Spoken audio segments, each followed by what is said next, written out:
how to renew your passion for work.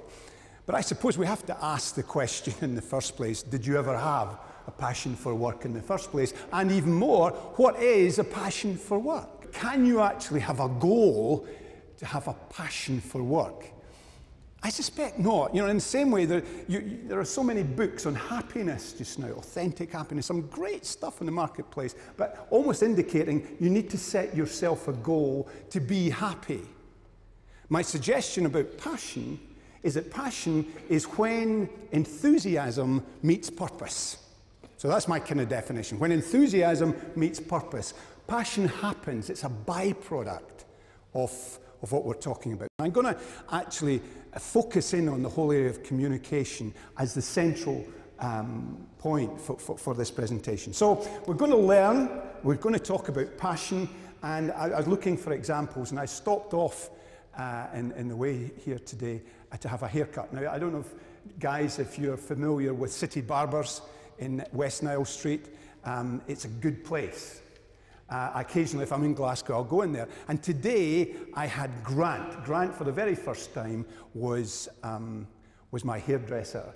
He was as a guy about 22. And I asked him, I said, he was asking me what I was doing. I said, well, actually, I'm going along to an event, and the subject is passion for work. What does that mean to you?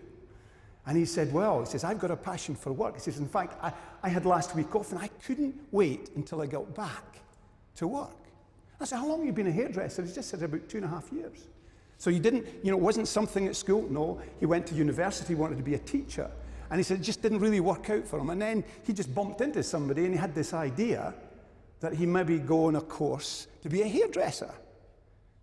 He didn't plan it that way. But what happened, I thought, was very fascinating as far as today was concerned. He discovered that he had a talent, an artistic talent, to be a great hairdresser. Now, you may look at me and say, well, he should have not gone down that road. But anyway, here was a guy who has discovered something that he really enjoys, he's motivated by. He gets up in the morning and he looks out and he looks forward to his day.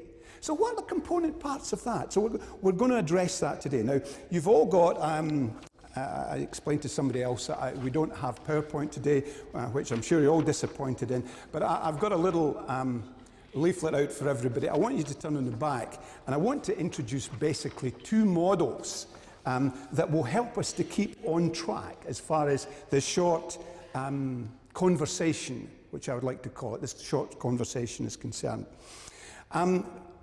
Life is a bit of a race. Now, for some of you, it will seem like it's been a marathon. For some of you, it's a bit of a sprint. The older I'm getting, the more it seems like a sprint.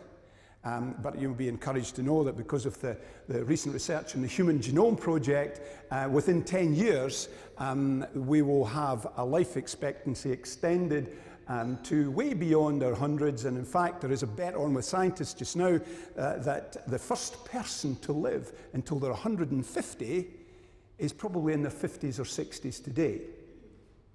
There's a thought. Dr. Francis Collins, who headed up the Human Genome Project, has given a lot of credibility to that. Now, that may, you know, it might strike horror to you, or you might say, right, where am I on this scale?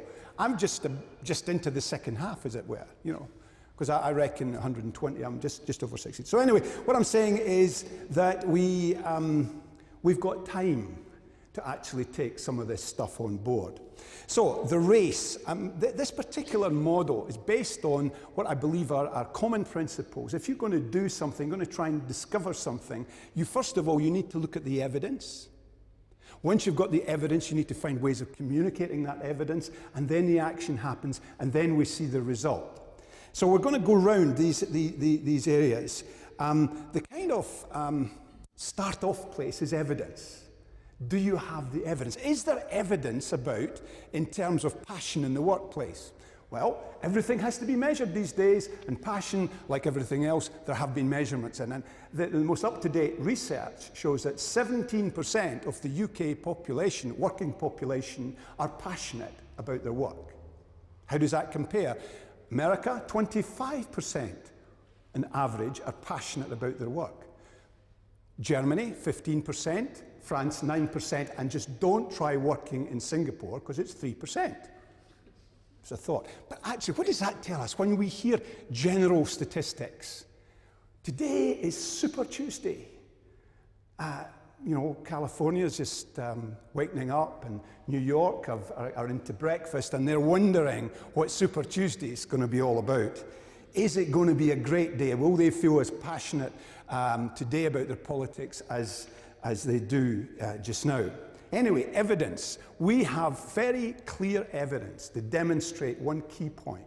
That is, when people receive and give the experience of being valued, they can do an awful lot more. They can be passionate about their work. They can want to go to work, and they can be much more effective in work. Now, this research, I do a lot of studying along with the Gallup organization, and they've produced some really stunning research over the last few years, which shows very clearly that when someone receives the experience of being valued, the world changes.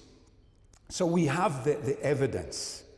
But it's one thing having the evidence. It's another thing being able to communicate it. And I think that's really what I would like to do today, is to think of communication. This model, RACE, starts off with evidence, communication, action, and results. Creative communication. How do we engage people's minds in an area that people perhaps just do not believe that they have talent? They do not believe that they're unique and valuable. And I used to, and still do, use various examples of story, how to use this race model. And the one I perhaps shared with you last time is about Haagen-Dazs. Ruben Mathias discovered, his evidence was that there was a need for premium quality ice cream mass-produced in the States. So he thought he had the evidence, but he had to communicate that. Now, I hope this doesn't offend or hurt anybody, but the name Haagen-Dazs is a made-up name. It does not mean anything. It does not exist. I suppose it meant that Ruben Mathias and his family became multimillionaires, but it doesn't have any inherent meaning. What he wanted it to sound like, his communication, he wanted it to sound Danish, because in his mind that people, if they saw a food product in the hand, it sounded Danish, they would give it a chance. They would buy it. So what he did was, I mean, Haagen-Dazs maybe sounds Scandinavian to you. You maybe think it's Danish, but he was a bit more creative in that. In the very first cartons of Haagen-Dazs, he had a map of Denmark on the side. So you go into the shop, you see a new ice cream, a strange name, it's got the map of Denmark, must be made in Denmark, you buy it, you try it. If it's not good, we would have never have known anything further about Haagen-Dazs. But he had the evidence, and then he found a way of communicating.